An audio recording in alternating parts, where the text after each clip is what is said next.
မိဘကိုအေးရချောင်းနေကောင်းလားအဆဆရရဖုန်းဆက်ကြတာတနေ့တစ်ခါမဟုတ်တော့တစ်ပတ်ကိုတစ်ချိန်တော့ဆက်ကြနော်မိဘဆိုတာသားသမီးတွေထောက်ပံ့မှမဟုတ်အဝေးကသားသမီးအတန်အမြဲတမ်းကြားချင်နေကြတာမိဘစီကိုလမ်းကြုံလို့ပဲဖြစ်ဖြစ်အပြင်ကပြန်လာရင်ပဲဖြစ်ဖြစ်စားစရာလေးတစ်ခုဝယ်လာခဲ့တယ်ဆိုရင်ပဲပီတိဖြစ်နေကြတာအနည်းရသားသမီးတွေဘလောက်ကောင်းကောင်းအဝေးကိုပဲမျှော်နေတကြတာလေသားသမီးတွေနဲ့စကားမပြောရလေဖျားကတော့လို့ရှိရင်ဆူတောင်းနေရတာအမောအဆဆအရာရာအဆင်ပြေပါစေပေါ့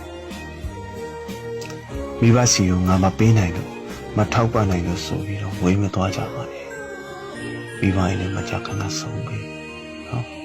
မိဘတွေကအသက်ကြီးလာတဲ့အမြအနာမှာသားသမီးတွေကိုပို့တွေ့ချင်းမြင်ချင်နေကြတဲ့သူတွေကြီးပဲအရန်မာကြောတတ်တဲ့အိမ်တော်ဦးစီးအဖေရတော့မှသူ့အတွက်ဆိုပြီးတော့မုတ်ကလေးကအစာပါလာရင်ကြွားလို့မဆုံးတော့မိဘကိုချစ်ကြရနော်ဒါဆိုမကြခဏဆက်သွယ်ပေးလိုက်ကြပါအရင်တော့ဝေးကွာနေတဲ့သူတွေမိဘကိုတွေးဖို့ရာကားဖြစ်ဖြစ်ရထားဖြစ်ဖြစ်စီးပြီးလာကြရတယ်ဖုန်းဆိုတာမရှိသေးဘူးလူတိုင်းမကင်နိုင်ကြဘူးလေအခုကနေပညာတိုးတက်နေတော့ဖုန်းနဲ့ဆက်သွယ်ပါမိဘကိုဆက်သွယ်ဖို့အတွက်အချိန်အားပေးပါမိနစ်တိုင်းလောက်လေးဖြစ်ဖြစ်ပေါ့မိဘကိုအရင်ဝအောင်ကျွေးလိုင်းပေါ်မှာဘာလူခဲ့တယ်အစားပုံရိုက်ပြီးတော့မိဘကြတော့မခေါ်လို့စကားမပြောတော့လို့ဆိုပြီးတော့ဥပက္ခပြုတ်မထားနဲ့တော့မိဘပြီးမှလှူပါကြံတာလောက်ပါကိုဒီဘဝမှာအပူပင်ကင်းအောင်မမရက်ပေးခဲ့တဲ့သူတွေပါဘယ်တော့မှမပြစ်မှားကြနဲ့နော်မိဘတွေလှုပ်ကြွေးကြတော့ကိုတွေကြီးများကြရဲ့နော်အပူပင်မရှိစားတော့ခဲ့ကြရဲ့နော်ကိုလှည့်ကြလို့ရှိရင်မိဘတွေကိုမကျွေးနိုင်ရင်တော့မပုံကန်ကြပါနဲ့သားသမီးစီကအောက်ကျပြီးမှစားမယ်မိဘတွေဖြစ်အောင်မလုပ်ကြပါနဲ့မိဘတွေစီကပိုင်ဆိုင်မှုရသည်ဖြစ်စေမရသည်ဖြစ်စေမမောပါနဲ့မိဘကိုပြန်ကြည့်တဲ့အချိန်မှာတကယ်စိတ်ရင်းနေတာပြန်ကြည့်ပြီးပြုစုလိုက်စမ်းပါကိုမိဘတွေအတွက်ကိုအလှကြီးကြီးမမလုပ်ပေးနိုင်ရင်တော့ဆုံးချက်တဲ့အခါတိုင်းဖះမှာကတ်ခိုင်းတာလည်းအလှပဲနော်တရားနာခြင်းအောင်လုပ်ပေးတာလည်းမုံမြတ်တဲ့ကုသိုလ်နော်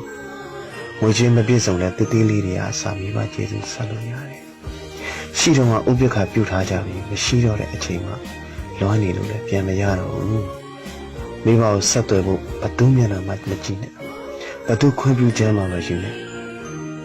ခင်ပွန်းဇနီးဆိုတာအစားထိုးလို့ရတယ်မိဘဆိုတာအစားထိုးလို့မရဘူးအဲဒါကြောင့်ရှိတော့တန်ဖိုးလေးထားနော်မိဘတွေကတော့ပြေလေသည်ဖြစ်စေမပြေလေသည်ဖြစ်စေတာသမီဒုက္ခရောက်လို့ရှိရင်မနေနိုင်ကြဘူးထောက်ပံ့ရတယ်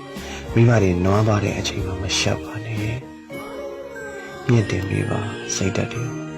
မိဘကြောင့်ကိုကလူရဝင်ခဲ့တာကိုကြောင့်မိဘကကြောင်နဲ့မရောက်စေနဲ့လူမဝင်ဆန့်အောင်မလုံးမိစေနဲ့နော်မိဘကိုနှုတ်နဲ့ကြမ်းတမ်းတဲ့စကားတွေဘယ်တော့မှမပြောမိစေနဲ့